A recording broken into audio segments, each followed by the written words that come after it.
Abraham, known as the father of faith, is the patriarch of Christianity and the first citizen in God's earthly kingdom. Few details are known about Abraham's early life. When his story begins in Genesis 12, he's already 75.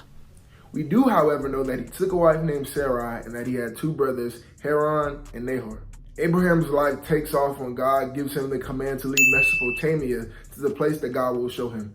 Furthermore, God promised to make Abraham the father of a great nation and to bless him exceedingly. From Genesis 12 to Genesis 25, Moses, the author of Genesis, illustrates God's process of making Abraham into a great man of character. Some of the narratives you might be familiar with are the birth of Ishmael in Genesis chapter 16, the destruction of Sodom and Gomorrah in Genesis chapter 19, the birth of Isaac in Genesis chapter 21, and Isaac's sacrifice in Genesis chapter 22. New Testament writers like Paul, James, and the author of Hebrews also use Abraham's life to explain complex topics such as salvation and justification in Romans chapter 4, faith in Hebrews chapter 11, service unto God in James chapter 2, and a Gentile's claim of salvation in Galatians chapter 3.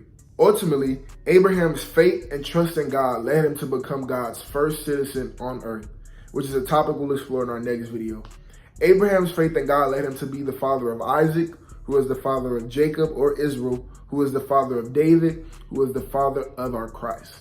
God's promise to establish Abraham as a great nation in Genesis chapter 12 was fulfilled through the commencement of Christianity, Judaism, and Islam, the three monotheistic religions.